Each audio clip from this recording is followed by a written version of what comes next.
क्या देश के 25 लाख इन सर्विस टीचरों के लिए उल्टी गिनती शुरू हो चुकी है?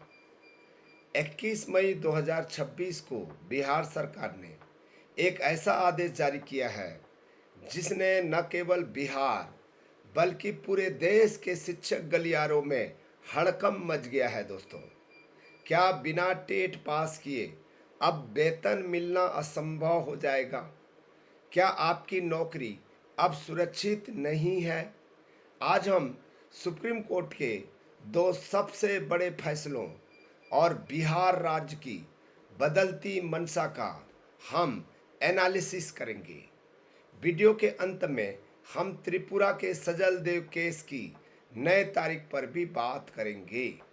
दोस्तों, हम आपको एक ऐसा आदेश दिखाने जा रहे हैं जो आप देखकर बड़ा आश्चर्य हो जाएंगे।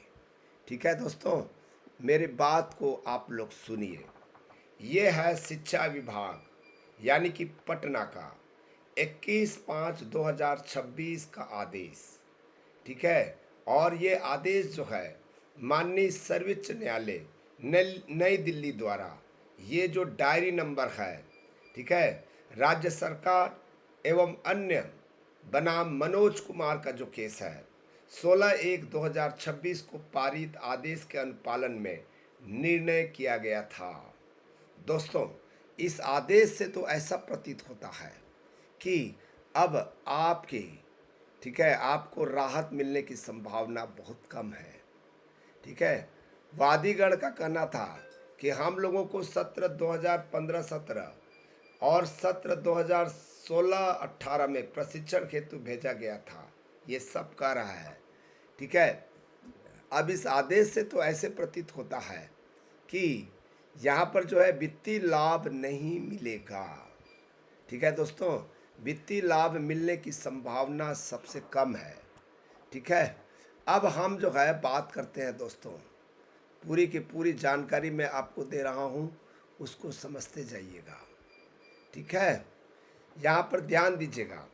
बिहार शिक्षा विभाग ने 21 मई 2026 को एक आधिकारिक आदेश जारी किया है।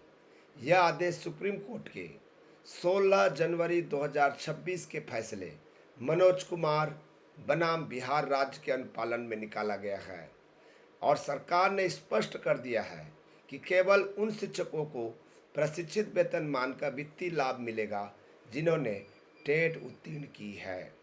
याद रखिएगा, इन्होंने 8 अगस्त 2021 की लक्ष्मण रेखा बताया गया था। 1 अप्रैल 2010 से 31 मार्च 2015 के बीच नियुक्त शिक्षकों को सेवा में तभी निरंतर माना जाएगा यदि उन्होंने 8 अगस्त 2021 तक अपनी आवश्यक योग्यता यानी कि बीएड, डीएड और टेट हासिल कर ली हो। याद रखिएगा, सबसे चौंकाने वाली बात यह है कि 31 मार्च 2015 के बाद नियुक्त जो भी शिक्षक अयोग्य पाए जाएंगे उन्हें सेवा मुक्त करने का निर्देश दिया गया है, क्योंकि उनकी नियुक्ति ही अमान्य मानी जा रही है। दोस्तों, अब सवाल यह है कि सरकार इतनी सख्त क्यों हो गई है? इसका जवाब सुप्रीम कोर्ट के दो बड़े फैसलों में छिपा है। सबसे पहला 1 सितंबर 2025 का अंजुमन इसात तालीम बनाम महाराष्ट्र राज्य का। इस फैसले में सुप्रीम कोर्ट ने कहा था कि आरटी एक्ट के तहत कक्षा पहली से 8वीं तक के सभी शिक्षकों के लिए टेट एक अनिवार्य न्यूनतम योग्यता है। कोर्ट ने साफ किया है कि कोई भी स्कूल, चाहे वो अल्पसंख्यक ही क्यों ना हो, इस नियम से बच नहीं सकता है। दूसरा केस है state of Bihar versus Manoj Kumar का केस। 16 जनवरी 2026 का निर्णय आया था। बिहार सरकार ने हाई कोर्ट के फैसलों के खिलाफ सुप्रीम कोर्ट में स्पेशल लीव पिटीशन की थी, जिसे जस्टिस प्रशांत कुमार मिश्रा की बेंच ने खारिज कर दिया। इस खारिज होने के बाद सरकार के पास अब कड़े कदम उठाने के अलावा कोई विकल्प नहीं बचा है। दोस्तों, ये केंद्र और राज्य सरकारों की मंशा क्या है? दोस्तों, सरकारों की मंशा अब पूरी तरह बदल चुकी है। सबसे पहला है क्वालिटी एजुकेशन का दबाव। केंद्र सरकार यानी एनसीटी के माध्यम से और राज्य सरकारें अब अनुभव से ज़्यादा पात्रता को प्राथमिकता दे रहे हैं। ठीक है, यानी कि अनुभव बनाम टेट। पहले बिहार में, ठीक है, यहाँ पर जो है ये जो दक्षता परीक्षा को टेट के समक्ष माना जाता था, लेकिन 1 सितंबर 2025 के सुप्रीम कोर्ट के फैसले के बाद अब सरकारें केवल टेट को ही एकमात्र मानक मान रही है। अब राज्य सरकारें अब अदालतों के अवमानना से बचने के लिए शिक्षकों पर कठोर नियम लागू कर रही है, भले ही इससे सालों से सेवा दे रहे हैं शिक्षकों की आजीविका पर संकट आ जाए। अब बात करते हैं सजल देव का जो केस है, वो आपके लिए और हमारे लिए बहुत इम्पॉर्टेंट है, क्योंकि ये 22 मई को सुनवाई होने वाली थी, लेकिन अब 29 मई 2026 तक के लिए टल गई है।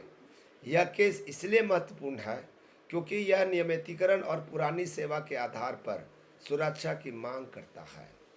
दोस्तों, मेरा अपना सलाह है कि अपने सभी प्रशिक्षण और टेट सर्टिफिकेट की तिथियों की जांच करें। यदि आपकी नियुक्ति 2015 के बाद की है और आप अयोग्य हैं तो तत्काल विधिक राय लें। इस पर मैं आपको विधिक राय देने के लिए तैयार हूँ। यदि कमेंट्स में लिखते हैं कि मैं भी प्रभावित हूँ, मुझे भी विधिक राय की ज़रूरत है, 29 मई की सुनवाई पर अपनी नज़रें टिकाए रखें, क्योंकि वहाँ से मिलने वाली राहत एक नज़ीर बन सकती है। दोस्तों, मैं बस इतना ही कहना चाहूँगा, ठीक है, कि आप लोग क्या कुछ सोचते हैं कमेंट्स में ज़रूर लिखें। हमें आपके कमेंट्स का बेसब्री से इंतज़ार है। बाकी अगर आप लोग हमारे इस चैनल पर नए हैं, चैनल को सब्सक्राइब करके नोटिफिकेशन बेल ऑन ज़रूर कर लें। मिलते हैं फिर किसी नए वीडियो में। दोस्तों, आपका समस्या हमारी समस्या है और आपको फ्री लीगल एड सर्विस देना हमारा पहला दायित्व है। आप किसी भी समस्या में हो तो आप हमें विधिक सलाह के लिए टेलीफोन कर सकते हैं या फिर व्हाट्सएप में मैसेज लिख सकते हैं। ठीक है दोस्तों, चलते हैं और आप लोग जो है हमारे चैनल के साथ में बने रहें। बहुत बहुत धन्यवाद। Thank you.